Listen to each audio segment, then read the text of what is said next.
인생에 있어서 정말로 중요한 것이 이 해석이라는 말이 있죠. 그래서 누군가는 인생은 이 사건대로 흘러가지 않고 언제나 그러니까 우리가 해석한 대로 흘러간다, 그렇게 이야기를 하죠.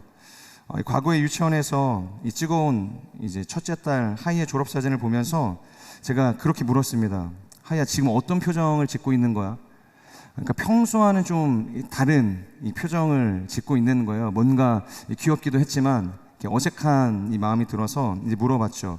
그랬더니 하이가 이렇게 이야기를 합니다. 사진기사 아저씨가 하나님처럼 섬세하게 자신에게 표정을 요구했다, 그렇게 이야기를 하는 거죠. 그래서 제가 이게 무슨 말인가 되물었습니다. 하야, 도대체 그게 무슨 말이야? 그러니까 섬세하게 하나님처럼 무언가를 요구했다는 게 무슨 말이지? 그랬더니 옆에서 아내가 웃으면서 이야기를 하는 거예요. 그 당시에 하이가 묵상을 하고 있었던 그 큐티의 본문이 레위기였습니다. 레위기. 레위기를 묵상하고 있어요. 근데 거기서 나병에 걸린 사람에게 하나님께서 너무 친절하게 어떻게 해야 한다, 그리고 무엇을 하면 안 된다, 어떻게 살아가라, 너무 섬세하고 디테일하게 그것들을 가르쳐주는 모습을 보면서 하이가 하나님은 참 섬세하신 하나님이시다, 그렇게 묵상을 했다고 이야기를 하는 거예요.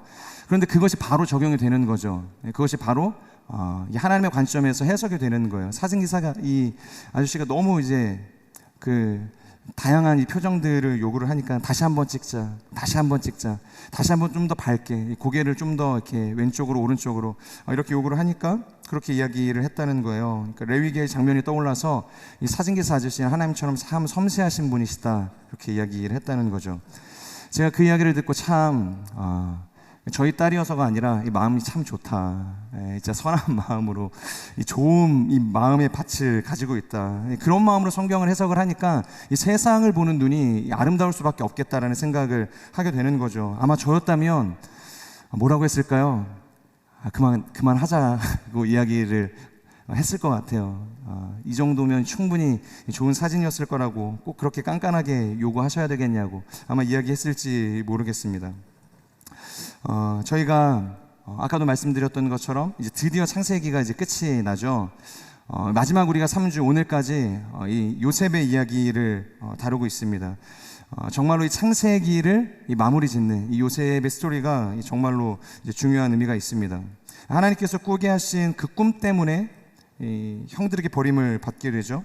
그리고 애굽으로 이제 팔려가게 되었고, 그곳에서 열심히 일을 했지만 열심히 일한 대가로 결국에는 감옥에 갇히게 되는 인생이 바로 요셉의 인생이었습니다. 얼핏 보면 하나님을 신뢰하고 그분의 언약을 붙든 이 대가가 지독한 인생의 이 절망인 것처럼 보여지기도 하는 것이죠. 여러분들은 어떻게 생각을 하십니까? 요셉의 인생을 우리가 평가한다면, 그의 인생을 우리가 해석을 한다면 여러분들은 어떤 해석의 결과를 도출하시겠습니까? 정말 요셉의 인생은 지지리도 운이 없고 이 기구한 인생이라고 우리가 이야기해야 하는 것일까요? 해석이 되어야 산다라는 오늘의 이 본문의 말씀처럼, 이 제목처럼 요셉의 인생은 반드시 해석이 필요한 인생이었다는 거예요. 바로 그 정확한 해석을 통해서 그의 인생을 진단할 때 비로소 그의 인생에 걸어왔던 모든 시간들이 의미를 찾게 되어지고 바른 하나님의 그 뜻을 우리가 분별할 수 있게 된다는 것이죠. 그래야 그의 고난이 이해가 되어지는 것이고 그가 걸어왔던 모든 인생의 과정들을 우리가 넉넉히 받아들일 수 있게 된다는 것입니다. 자, 그렇다면 오늘의 본문을 통해서 우리가 그의 인생에 어떤 해석을 가지고 어떤 진단을 내려야 하는가, 그의 인생 가운데 숨겨져 있는 진짜 하나님의 뜻은 무엇인가를 함께 나누기를 원합니다. 첫 번째, 이 용서와 이 화해의 눈물을 통해서 우리가 나누기를 원하는데 45장 1절의 말씀입니다. 우리 같이 읽겠습니다. 시작. 요셉이 자신에게 시종을 드는 사람들이 있는 앞에서 더 이상 자신을 억제하지 못하고 소리쳤습니다. 모두 내 앞에서 물러가라. 그의 곁에 아무도 없게 되자 요셉은 자기 형들에게 자신이 누구인지를 밝혔습니다. 자, 1절을 보면 요셉이 자신을 억제하지 못하고 소리를 쳤다고 이야기를 하고 있죠. 그러니까 자신의 그 감정에 그 북받치는 마음을 억제하지 못했다라는 표현입니다. 그런데 성경을 살펴보면 요셉이 이런 행동을 보인 것이 오늘 처음이 아니었다는 것이죠. 오늘이 벌써 세 번째 보이는 행동입니다. 먼저 이 42장 24절을 함께 보면 이렇게 쓰여져 있습니다. 요셉은 형들에게서 물러나와 울었습니다. 그러고 다시 돌아와서 그들에게 말하고 형제들 가운데 시몬을 골라내서 그들이 보는 앞에서 묶었습니다. 네. 철저하게 자신의 이 속내를 감추었지만 뭐라고 이야기하고 있죠? 요셉은 형들에게서 물러나와서 울었다. 울었다고 이야기를 하고 있습니다. 자, 그리고 43장 30절과 31절의 말씀을 함께 볼까요? 요셉은 서둘러서 밖으로 나갔습니다. 그가 자기 동생을 보자 애틋한 마음이 불타올랐기 때문입니다. 그는 울 곳을 찾아 자기 방으로 들어가 울었습니다. 그러고 나서 요셉은 얼굴을 씻고 다시 나왔습니다. 그가 마음을 진정시키면서 말했습니다. 음식을 내오너라. 어떠한 상황이죠? 하나밖에 없는 자신의 동생 이 베냐민을 만난 이 감격에 이 흥분되어지는 이 감정을 다스리지 못하고 결국엔 자신의 방으로 와서 울었다. 이제 그렇게 이야기를 하죠. 그리고 감정이 추스려지자 얼굴을 씻고 다시 나와서 음식을 내와라. 이제 그런 장면이었습니다. 자, 그리고 오늘 우리가 함께 읽었던 이 마지막 세 번째, 이 요셉의 호소와 눈물로 이어지고 있다는 것이죠. 45장 1절을 보면 요셉이 시종을 드는 사람들을 다 물리고 방에 누구와 함께 있었다 그렇게 이야기를 하고 있죠. 자신과 형제들이 함께 그 방에 남아 있었다 이야기합니다. 이전과는 좀 다른 상황이죠.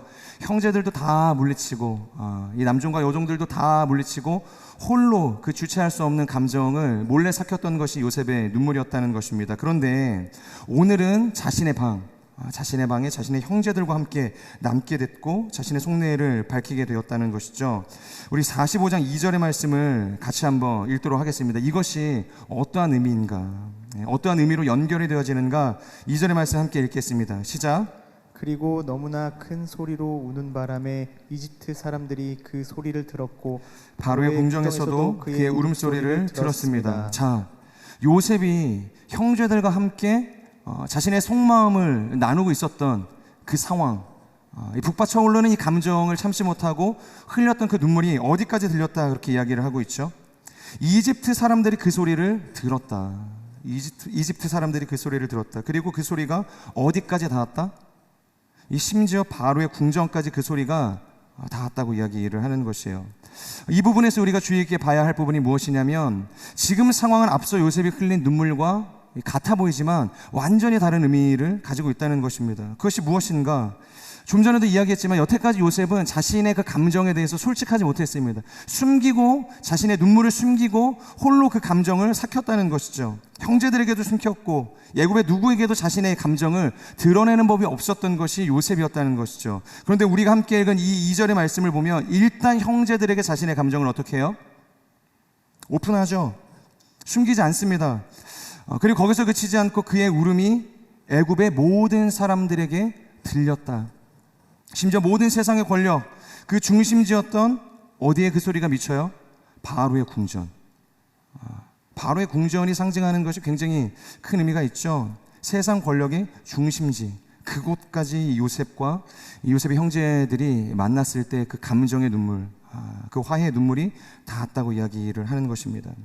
여러분, 이 말이 의미하는 것이 무엇일까요?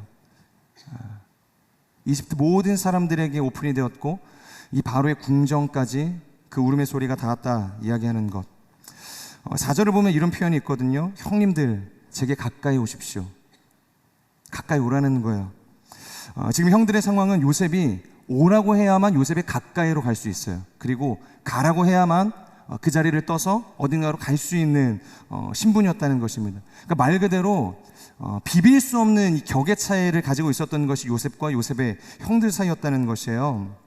그래서 만약에 묵상을 하면서 생각을 할 때 그런 거죠. 형들 가까이 오세요. 그럼 형들이 거부할 수가 없는 거예요. 가까이 옵니다. 그리고 말하겠죠. 뭐라고 이야기하냐면 제가 형들이 이집트에 팔았던 요셉입니다. 그런 이야기를 하거든요. 형들 가까이 오세요. 자세히 보세요. 제가 누구죠? 형들이 이집트에 팔았던 요셉입니다. 그리고 난 다음에 뭐라고 하겠어요? 숨겨뒀던 비수를 꺼내서 복수를 했을지도 모르겠어요. 이것이 세상이 이야기하는 이 복수, 그리고 어떻게 보면 합당한 이 처사일 수도 있을지 모르겠습니다. 왜 그것이 이해가 될까요? 왜 그것을 우리가 그냥 웃음으로 넘길 수 있는 이 가벼운 상황처럼 받아들일 수 있는 것이죠? 요셉이 지나온 그 서름의 시간이 그만큼 깊었다는 거예요. 길었다는 것입니다. 보통 사람의 상식으로는 이해하기도 공감하기도 어려웠던 그 수많은 이 고난의 시간을 요셉이 걸어왔다는 것을 우리가 인정하기 때문이라는 거예요. 하다못해 죽이지는 않더라도, 칼을 꺼내들 용기는 없더라도, 그렇게 잔인해지지는 못할지라도 다 잡아서 감옥에 집어넣어도 사실 이 형들은 아무 말도 할 수 없는 상황이었다는 거예요. 근데 오늘의 본문을 보면 뭐라고 이야기하죠? 2절, 그저 울었다고 이야기합니다. 그 형들과의 만남 속에서 그저 요셉이 울었다고 이야기해요. 그렇다면 우리가 한번 요셉의 입장에서 이 거룩한 이 상상의 나래를 한번 펼쳐보자는 것이죠. 만약에 우리였다면, 내가 요셉의 상황이었다면 요셉이 그 상황 속에서 흘린 눈물 속에 어떠한 감정이 담겨져 있었을까요? 어떠한 감정이었을까? 드디어 나의 원수를 잡았구나. 복수를 해야지. 아니, 복수에 성공했구나. 정말로 오랜 시간이 걸렸다. 이런 이 통쾌함의 눈물이었을까요? 안도의 눈물이었을까요? 뒤에서도 이야기하겠지만 이것은 아마도 지난 시간 자신이 겪어왔던 모든 시간들, 모든 아픔들, 그 억울했던 사연들이 다 녹아내리는 회복의 눈물이었다는 거예요. 지나온 모든 과거가 하나님 안에서 완전히 해소가 되어진 이 용서와 화해의 눈물이었다는 것을 우리가 알 수 있습니다. 사랑하는 여러분, 그런 의미에서 오늘 본문에서 지금 나오고 있는 이 요셉의 눈물은 아주 큰 의미를 우리에게 전해주고 있는 것입니다. 특별히 그의 울음이 온 애굽과 이 바로의 궁정까지 미쳤다는 것은 너무나도 중요할 수밖에 없는 것이죠. 그의 울음이 어디까지 미쳐요? 온 애굽, 그리고 결코 닿을 수 없는 바로의 궁정까지, 바로의 궁궐의 그 심장부까지 그 울음소리가 들렸다는 것이에요. 다시 말해서 원수와 이 가해자와 이 피해자 사이의 모든 담이 무너지고 화해와 용서가 이루어지는 그 복음과 구원의 의미가 담겨진 눈물, 그 눈물의 의미가 이 바로의 궁궐까지 들렸다는 것을 이야기한다는 것이에요. 여러분, 세상이 우리에게 기대하는 것이 무엇일까요? 세상이 우리에게 바라는 것, 우리를 통해서 원하는 것이 무엇일까? 우리가 지금 그리스도의 담대한 증인들이라는 주제로 40일간을 이제 달려가야 할 텐데, 이제 고작 일주일이 지났잖아요. 힘들게 잠을 깨워서 어려운 가운데, 피곤에 지친 가운데, 그럼에도 불구하고 새벽에 제단을 깨우는 이유가 뭘까요? 이 광화문 홀리스타는 완주를 위해서 도장을 찍어준다고 해요. 그 도장 찍기 위해서 사실 가는 거 아니잖아요. 그 40일 도장 다 찍으면 무슨 저는 잘 알지 못하겠지만 소정의 상품이 있다고 이야기를 해요. 근데 그거 받으려고 우리가 열심을 내는 거 아니지 않습니까? 오늘 요셉이 보여준 그 눈물, 이 단순히 처참하게 무너진 자신의 한 가정을, 고작 그 한 가정을 회복으로 결말짓는 눈물이 아니었다는 것입니다. 이것은 바로 하나님의 구속사요, 예수 그리스도의 그 십자가에 담겨진 그 사랑이라는 것을 이 세상의 중심 가운데 외칠 수 있는 눈물이었다는 거예요. 아니, 외쳐야만 하는 눈물이었다는 것이죠. 예수 그리스도의 그 희생의 눈물, 희생의 사랑, 그 십자가에서 쏟아내신 주님의 그 눈물을 전해야 할 그 사명의 눈물이었다라고도 우리가 볼 수 있다는 것입니다. 바로 그 울음에 담겨진 복음의 능력만이 세상과 하나님 사이에서 온전한 화해와 이 치유를 가져올 수 있기 때문인 것이죠. 여러분, 믿으십니까? 그런 의미에서 오늘 흘려보냈던 이 요셉의 눈물이 중요한 의미를 가질 수밖에 없다는 것입니다. 저는 우리의 삶이 이번 40일 이 새벽 기도의 기간을 통해서 바로 이런 그리스도의 담대한 증인, 세상을 향해서 하나님과 원수되었던 그 세상을 향해서 중간에서 주님의 눈물을 전달해서 화해를 이뤄낼 수 있는 거룩한 인생이 되기를 축복합니다. 자, 그리고 두 번째 나누길 원하는 것은 하나님이 인생의 주어가 될 때 용서가 이루어진다는 것입니다. 하나님의 인생이 주어가 될 때 우리는 누군가를 용서할 수 있게 돼요. 여러분, 요셉의 인생을 한번 생각을 해볼까요? 모든 것이 다 이해가 되었을까요? 물론 하나님께서 보내신 자리에서 그가 가지고 있는 그 거룩함, 그 성실함, 그 순수함을 가지고 열심을 내서 달려갔던 인생이었습니다. 하나님이 부르신 자리에서 노를 했던 인생이 아니었어요. 그럼에도 불구하고 그것이 모든 것이 다 해석이 되었기 때문에, 이해가 되어졌기 때문에 달려갔던 인생이었을까요? 예수였을까요? 성경은 기록하고 있지만 아마 그조차도 도무지 이해가 되지 않아서 이 속에 탔던 시간들이 있었을지 모르겠습니다. 이 무너져가는 마음을 다잡았던 적이 한두 번이 아니었을 거라는 생각이 드는 것이에요. 그런 의미에서 이 요셉의 눈물은 우리가 이 세 가지 단계로 나눌 수 있다라고도 볼 수 있는 것입니다. 그 세 번의 단계로 나눌 수 있는 것이에요. 아마도 여차하면 죽여야지, 여전히 그 자리에 머물러 있었던 형들이었다고 한다면 용서란 없다, 그냥 죽여야지, 아마 그런 마음들이 있었을지 모르겠어요. 그래서 그 눈물을 흘릴 때마다 눈물이 흘려지는 그 상황마다 이 요셉이 형들을 시험하고자 했었던 모습들이 나타나게 된 것이죠. 그런데 형들의 모습이 어땠죠? 여전히 그 자리에 머물러 있었나요? 요셉이 생각했던 그 과거의 형들, 그 모습 그대로의 형들로 보여졌습니까? 많이 변했죠. 형들이 그 긴 세월, 한 20년의 시간을 통해서 너무 많이 변했습니다. 이제는 아버지의 마음을 헤아릴 줄 아는 아들이 되었어요. 이 아이가 돌아가지 못한다면 우리 아버지는 아마 죽을지도 모릅니다. 그러니까 아버지의 마음을 헤아릴 줄 아는 아들이 되었어요. 그리고 요셉의 사건 때문에 베냐민을 위해서 자신의 인생을 희생하는 누구로 볼 수 있어요? 유다의 모습을 볼 수 있지 않습니까? 이것이 근거가 되어서 유다는 축복을 받게 돼요.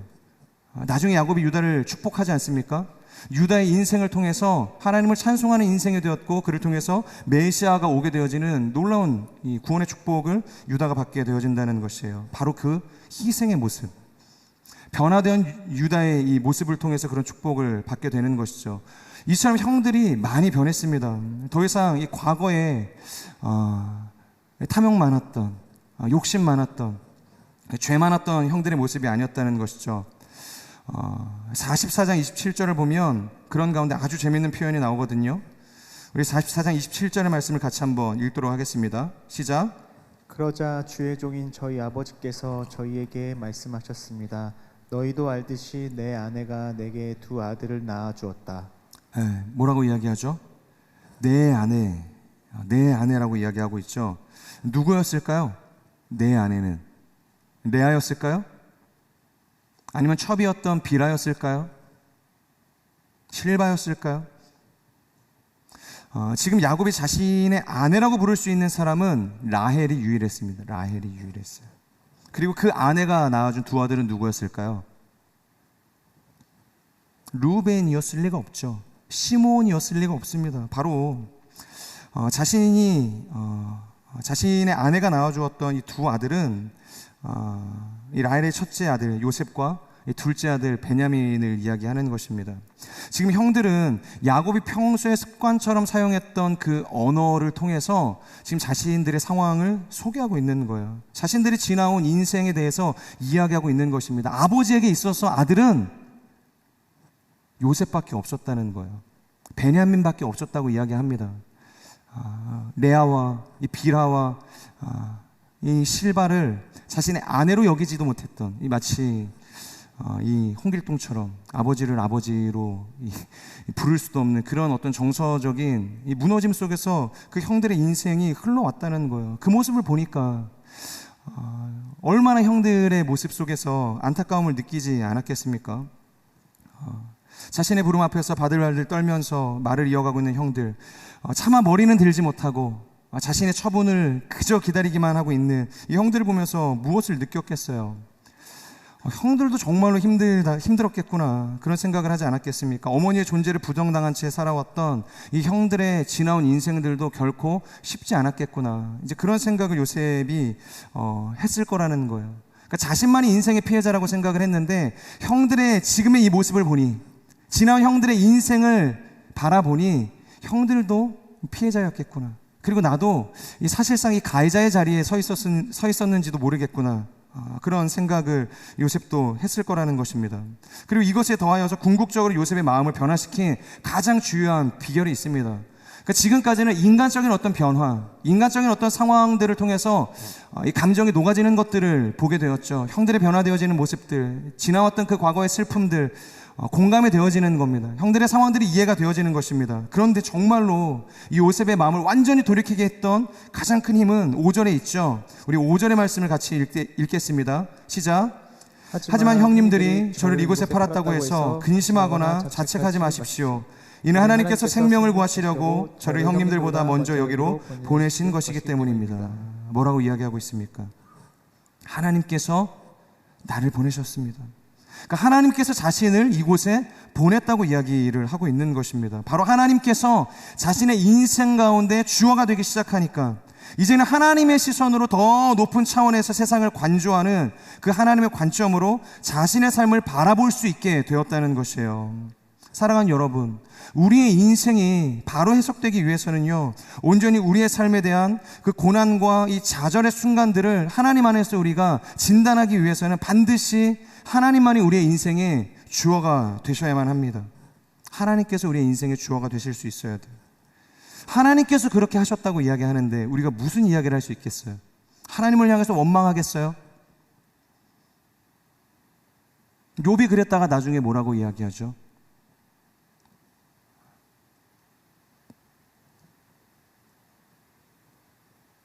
욥이 도무지 이해되어지지 않는 자신의 인생의 고난, 받아들여지지 않았던 이 인생의 고난, 그래서 따져 물었던 이 요셉이 나중에 죄를 뒤집어 쓰고 내가 하나님 앞에 부정한 입술로 하나님께 죄를 범했다, 그런 고백을 하지 않습니까? 하나님이 하셨다, 그 말 앞에서 우리가 할 수 있는 것은 그저 유구무원, 하나님께서 하셨다, 하나님께 하셨음을 그저 인정하고 받아들인다는 것입니다. 나보다 나를 더 잘 아시고 세상의 그 어떤 존재보다 완벽하시고 선하신 하나님께서 나의 인생을 여기까지 이끄셨다라는 믿음의 고백을 드릴 수 있어야 된다는 것이죠. 지금 내 인생이 이 모양 이 꼴인 것은 그저 지지리도 재수가 없게 어쩔 수 없이 타고난 운명 때문이 아니라, 속 좁고 욕심 많은 형들의 계략 때문이 아니라, 누가 그렇게 했어요? 하나님께서 그렇게 하셨다는 그 고백이 요셉의 입술을 통해서 지금 터져 나오는 것입니다. 이전에는 한 번도 요셉이 그런 고백을 한 적이 없어요. 왜? 할 수가 없었거든요. 그것을 이해하지 못했거든요. 하나님께서 하셨다는 그 깨달음이 없었어요. 그런데 이제 깨달은 거예요. 오늘처럼 이 요셉의 깨달은 것, 그것은 바로 요셉의 인생에 하나님께서 온전한 주어가 되어주셨다는 의미인 것이죠. 바로 하나님께서 내 인생의 모든 것을 운행하시고 섭리하시는 그 전능자라는 고백이 되기 시작하니까 그 지독한 과거의 상처마저 형들마저도 끌어안고 용서할 수 있는 힘이 생길 수 있었다는 것입니다. 단순히 신앙이 좋다고 해서 이것이 받아들여질 수 있는 것은 아닙니다. 하나님께서 하셨다는 그 믿음의 고백이 있어야만 우리의 인생 가운데 깨어지고 단절되었던 모든 관계들 안에서 하나님이 주시는 그 샬롬, 그 화평, 그 온전한 회복이 임하게 되는 것입니다. 따라서 여러분, 용서는요, 내가 결단하고 다짐한다고 해서 일어날 수 있는 것이 아니에요. 감정적으로 내가 선언한다고 해서 열심을 낸다고 해서 원수를 사랑할 수 있는 것이 아닙니다. 그러니까 마음에도 없는 소리를 해대며 긍정의 힘을 발휘한다고 해서 이 사람을 내가 용납하고 사랑할 수 있는 것이 아니에요. 오직 주님께서 우리의 인생의 주어가 되기 시작할 때, 하나님께서 나의 인생을 그렇게 이끄셨다는 믿음의 고백이 있을 때 이 사람을 만나게 하셨다, 원수 같은 저 인생도 하나님께서 나를 위해서, 저 사람을 위해서 붙여주셨다는 그 믿음의 고백이 드려지기 시작할 때 우리의 삶에는 이 치유와 화해의 은혜가 임할 수 있게 된다는 것이죠. 저는 이것을 믿으며 살아갈 수 있는 인생이 되기를 주님의 이름으로 축복합니다. 잃어버린 주님의 그 자리, 나의 인생의 주어가 되신 예수 그리스도의 그 자리를 바로 세울 수 있는 인생이 되기를 주님의 이름으로 축복합니다. 마지막 세 번째입니다. 생명을 살리기 위한 하나님의 보내심이라는 것이죠. 우리 7절과 8절의 말씀을 함께 읽겠습니다. 시작. 그러나 이 땅에서 형님들의 자손들을 보존하시고 큰 구원을 베푸셔서 형님들의 목숨을 살리시려고 하나님께서 미리 저를 보내신 것입니다. 그러므로 저를 여기에 보내신 분은 형님들이 아니라 하나님이십니다. 하나님께서 저를 바로의 아버지와 그의 온 집의 주인과 이집트 온 땅의 통치자로 삼으셨습니다. 자, 7절과 이 8절의 말씀을 통해서 요셉이 이야기하는 것을 통해서 우리는 두 가지를 볼 수 있어야 되는데요. 첫 번째, 하나님께서 요셉의 인생을 보내셨다. 방금 전에도 우리가 나누었죠. 여러분, 우리의 삶은 하나님께서 보내셨다는 이 정체성이 정말로 중요한 거예요. 사실 전부라고도 이야기할 수 있다는 것이죠. 우리가 흔히 사도라고 이야기하지 않습니까? 사도행전적 교회라는 표현을 쓰지 않습니까? 그때 이 사도가 주는 의미가 무엇일까요? 그것은 헬라어로 이 아포스톨로스가 사용이 되어지는데 바로 보내심을 받은 자다라는 의미를 가지고 있어요. 결국에는 그리스도의 담대한 증인들이 뭐예요? 보내심을 받은 인생이라는 것입니다. 그러니까 쉽게 말해서 우리가 가는 모든 자리가 어떤 자리예요? 하나님께서 보내신 자리가 되어야 한다는 것이죠. 내가 원하고 선택해서 얻어내고 세운 자리 같지만 하나님께서 우리를 보내신 자리라는 것입니다. 믿으세요? 동의하십니까? 그런데 우리의 인생으로 이것을 적용하면 사실 받아들이기가 어렵죠. 고작 1점이 부족해서 내가 원하는 대학에 진학하지 못했을 때도 여러분 그 믿음의 고백을 하실 수 있겠어요? 1점이 부족했지만 그래서 내가 이 학교를 왔지만 그래도 하나님께서 나를 이곳에 보내셨다는 믿음의 고백을 드릴 수 있겠어요? 번번이 누락되는 그 진급 인사 과정 속에서 수년째 고꾸라지는 거예요. 이번에는 될 것처럼 그렇게 열심을 내서 달려왔는데 여전히 꼬꾸라지는 거예요. 수년째. 그런 상황 속에서 하나님께서 나를 이 자리에 머물게 하신 이유가 있겠지. 그것을 믿음으로 고백할 수 있겠냐는 거예요. 고난밖에 없는 나의 인생, 성장은 없고 계속해서 침체만 가는 나의 인생 속에서 그럼에도 불구하고 이 자리, 고난 많은 나의 인생이지만 그럼에도 불구하고 하나님께서 나를 보내셨다. 하나님께서 나를 파송하신 자리다. 여러분, 이것을 우리가 고백할 수 있겠냐는 거예요. 기왕이면 좋은 학교 가게 하시고 좋은 보직이 보장된 직장으로 보내실 수도 있잖아요. 돈도 하물며 많이 벌게 해주시면 더 좋지 않습니까? 그 돈으로 섬기면 되잖아요. 그런데 왜 그럴까? 두 번째 그 이유가 있습니다. 무엇이냐면 바로 생명을 살리게 하시기 위해서 하나님께서 요셉을 보내셨다는 거예요. 단순히 하나님께서 보내시는 모든 보내심의 이유는 다른 것이 아니라는 것입니다. 뭐예요? 생명을 살리기 위해서. 그것 외에는 하나님께서는 관심이 없는 거예요. 사랑하는 여러분, 하나님께서 보내시는 모든 보내심에는 이유가 있습니다. 여러분 믿으시죠? 그 이유는 딱 한 가지예요. 바로 생명을 살리기 위함이다. 그러니까 내가 머물러 있는 그 자리에 하나님의 구원을 임하게 하시려고, 하나님을 알지 못하는 누군가에게 하나님의 복음을 흘려보내기 위해서 나를 그 자리에 머물게 하셨다는 거예요. 나를 보내셨다는 것입니다. 여러분, 이 진리에 우리가 눈이 뜨이지 않으면 평생을 후회와 원망에 사로잡혀 살게 되는 것이에요. 나의 인생을 향해 저주하게 되고 하나님을 향해서 원망하게 되고 계속해서 나의 인생 가운데는 관계의 단절만 일어나게 된다는 것이에요. 진급을 위해서 기도하는데 침묵하는 하나님 때문에 찬양합니까? 원망하게 되는 것이죠.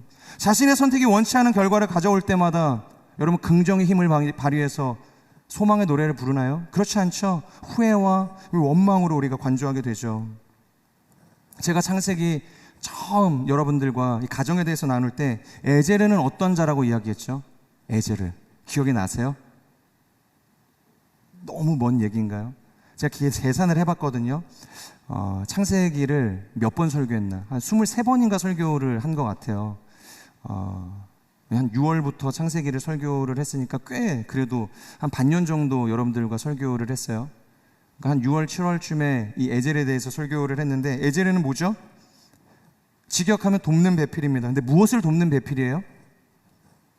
가장 중요한 도와야 할 영역이 뭐죠? 밥 차려주는 건가요? 돈을 많이 벌어다 주는 거예요? 집 청소 잘하면 돕는 배필인가요?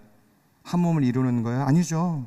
오직 배우자의 구원을 위해서 존재하는 거예요. 이 배우자의 구원을 돕기 위해서 하나님께서 우리를 붙여주셨다는 거예요. 마찬가지로 하나님께서 우리의 인생을 보내신다라는 것도 이러한 의미라는 것이죠. 어떠한 이의 생명을 살리는 것 외에 하나님께서 아무런 관심이 없는 거예요.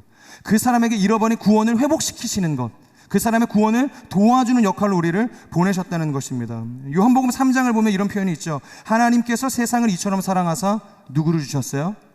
독생자를 주셨으니. 왜 주셨죠? 왜 주셨죠? 영생을 주시기 위해서, 영원한 생명을 이 세상에 누리게 하시기 위해서 독생자마저 아낌없이 죽으셨다는 거예요. 그렇기 때문에 여러분, 독생자를 하나님께서 우리에게 주셨는데 만약 죽어가는 생명을 살릴 수만 있다면 나의 자존심이 무슨 대수이겠어요? 징금두라? 연봉 협상이 결렬돼서 내년에도 동일한 연봉으로 갈 수밖에 없는 나의 이 어려운 처지, 여러분, 이런 것으로 우리가 하나님께 원망하고 따져 묻겠어요? 하나님께서는 우리를 위해서 독생자를 주셨는데, 하나님이 자신이시잖아요. 사실 하나님 자신이신 예수님께서 우리를 위해서 자신을 희생하신 거예요. 그런 하나님의 사랑 앞에서, 그 하나님의 희생 앞에서 우리가 무엇을 이야기할 수 있겠냐는 것이죠. 여러분, 구약을 보면은 요나라는 선지자가 등장을 해요. 그런데 그는 굉장히 특별한 부르심을 받았던 선지자였어요. 보통 유대로 가서 메시지를 전하거나 이스라엘로 가서 이 예언을 전하거나 보통 그러거든요.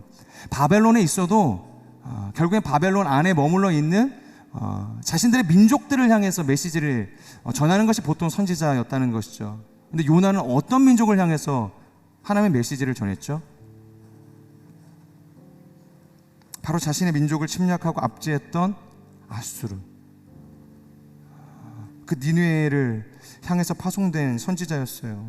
여러분, 그 하나님의 부르심 앞에서 요나가 얼마나 당황스러웠을까요? 성경 그 요나서 4장밖에 되지 않는 그 짧은 그 성경을 통해서 그의 이 복잡했던 마음, 그 어려웠던 마음이 고스란히 드러나지 않습니까? 하나님의 보내심이 납득이 되지 않는 거예요. 그러니까 받아들여지지가 않는 것이죠. 자신의 민족에 당한 이 수치와 고난을 안다면 하나님께서 과연 나를 이 니느웨로 보내는 것이 합당한 처사인가? 오히려 이 아수르를 멸망시킨다는 그 소식을 전해야 하는 것은 아닌가? 그런데 하나님께서는 그런 요나의 감정과 상황에는 전혀 아랑곳하지 않고 그를 계속해서 니느웨로 보내시는 거예요. 방향을 틀어서 초자연적인 역사를 통해서 그를 계속해서 니느웨로 보내세요. 배를 타고 다시스로 도망을 가도 하나님께서는 이 물고기 배에 태워서 그를 니느웨로 보내세요. 말도 안 되는 일들이 일어나고 있는 거예요. 결국엔 요나가 항복을 하게 돼요. 두 손을 듭니다. 그래서 마지못해서 이 니느웨 성을 돌면서 하나님의 심판의 메시지를 전해요. 회개해라. 회개하지만 하나님께서 용서하지 않으실 것이다. 이 성이 멸망하게 될 것이다. 그런데 이 3일을 돌아야 겨우 돌 수 있는 성을 요나가 하루 만에 돌았다. 그 성경이 그렇게 이야기하고 있거든요. 그리고서 자신이 할 도리를 다 했다는 듯이 하나님 앞에 이야기를 하는 거예요. 유세를 떠는 겁니다. 실상은 항복한 것처럼 보였지만, 실상은 하나님의 메시지를 전한 것처럼 보였지만, 그는 여전히 하나님을 향해서 대항하고 있었던 선지자였어요. 여전히 하나님의 마음을 깨닫지 못했던 선지자였습니다. 여러분, 선지자라는 히브리어 단어는 나비라는 단어가 사용이 되죠. 그것은 보는 자입니다. 보는 자. 뭘 볼까요? 뭘 봐야 되죠? 선지자는 하나님의 마음, 하나님의 섭리를 볼 수 있는 눈을 가진 자, 그것을 나비라고 이야기합니다. 나비. 하지만 이 선지자 요나는 자신이 가진 이 고집과 이 욕심 때문에 도리어 하나님의 마음을 보지 못했던 영적인 소경이었어요. 눈먼 선지자였다는 것입니다. 결국 참다 못해서 요나가 한마디 해요. 도대체 하나님 왜 이렇게 잔인하십니까? 왜 이렇게 잔인하십니까? 왜 하필이면 자신을 보내서 이 니느웨에 말도 안 되는 이 회복의 메시지를 전하게 하십니까? 만약 이 말을 듣고 회개라도 해서 구원받는 사람들이 있다면 내가 그 꼴을 어떻게 봅니까? 동족들에게 무슨 이야기를 하겠습니까? 막 하나님을 향해서 너무 화가 나는 거예요. 그래서 하나님께 막 따져묻기 시작합니다. 그때 하나님께서 뭐라고 하시죠? 요나서 4장 11절이거든요. 이렇게 이야기하고 성경의 끝이 나요. 우리 같이 한번 읽어볼까요? 시작. 성 니느웨에는 좌우로 분변하지 못하는 자가 12만여 명이요 가축도 많이 있나니 내가 어찌 아끼지 아니하겠느냐 하시니라.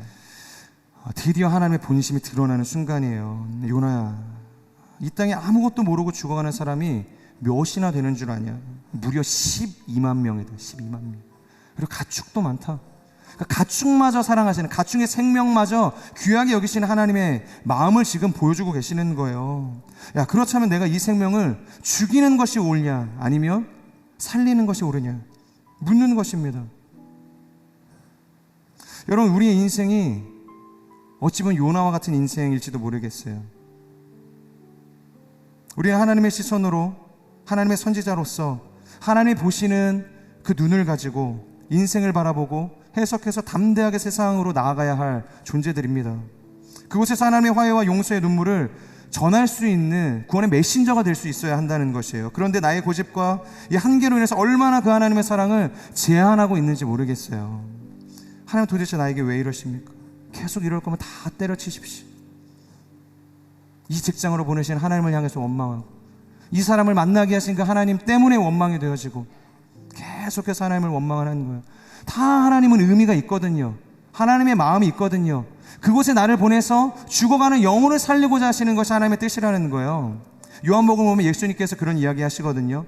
아버지께서 나를 세상으로 보내신 이유가 있대요.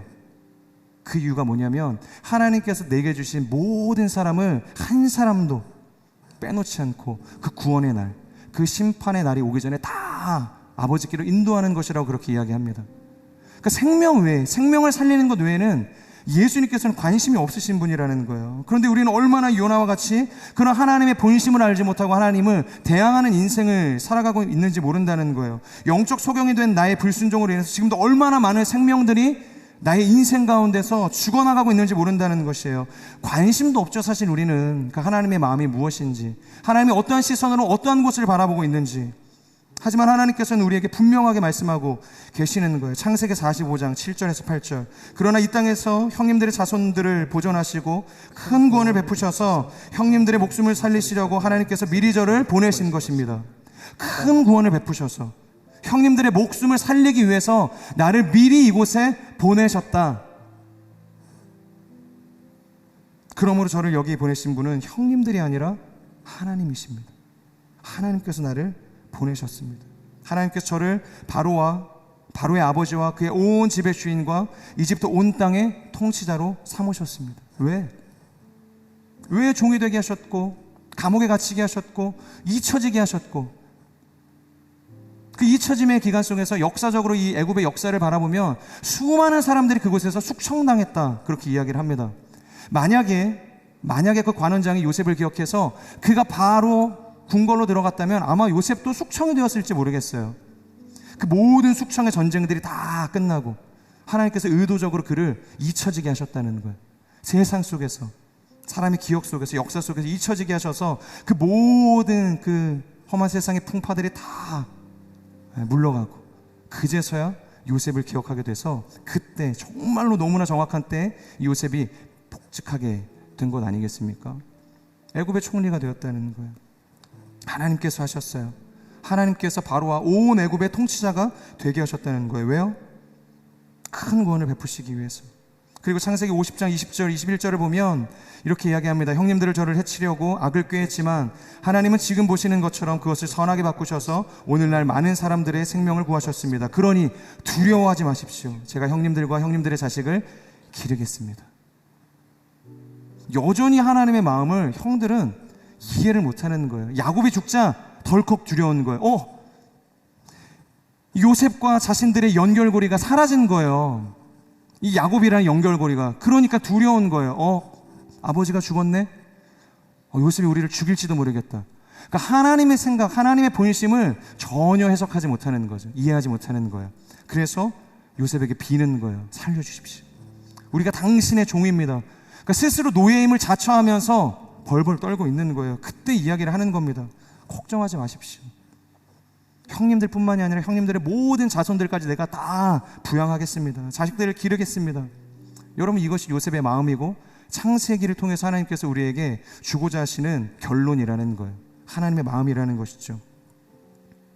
좌우를 분별하지 못해서 오늘도 여전히 죽어가고 있는 우리의 삶을 향한 하나님의 사랑이라는 것이죠. 만약 이 하나님의 사랑에 우리가 눈을 뜨지 못하면, 그 하나님의 섭리를 해석하지 못하면 우리는 말 그대로 살아도 산 인생이 아닙니다. 살아도 죽어있는 인생이라는 거예요. 그리고 누군가를 죽이는 인생이 될 수밖에 없다는 것입니다. 저는 우리의 삶이 그 하나님의 섭리를 바로 해석하는 그 지혜와 믿음을 통해서 세상 가운데 그리스도의 사랑으로 생명을 살리는 그리스도의 담대한 증인들, 보내심을 받은 인생이 되기를 주님의 이름으로 축복합니다. 아멘. 우리 같이 기도하며 나아가도록 하겠습니다. 기도하실 때 하나님,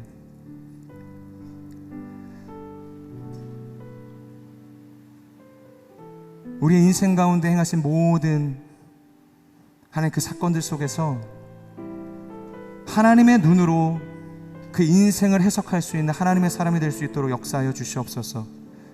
알량한 나의 지혜와 나의 자존심과 나의 경험을 통해서 그것을 해석하지 않게 하여 주시고, 오직 하나님의 눈으로, 하나님의 시선으로 지나왔던 나의 인생의 모든 순간들을 해석하며 하나님이 이루고자 하시는 그 큰 구원에 우리가 사용되어지는 인생이 될 수 있도록 하나님 우리를 인도하여 주시옵소서. 모든 인생의 자리, 하나님께서 가장 잘하시고 가장 선하고 온전한 길로 우리를 보내셨음을 믿음으로 고백합니다. 우리가 그 사도행전적 정신을 가지고, 사도적 고백을 가지고 하나님 인생의 모든 순간들을 우리가 받아들이며 순종하며 살아낼 수 있는 하나님의 사람이 될 수 있도록 기름 부어 주시옵소서. 이 믿음의 고백을 주님 앞에 올려드리며 우리 함께 동성으로 기도하며 나아가겠습니다.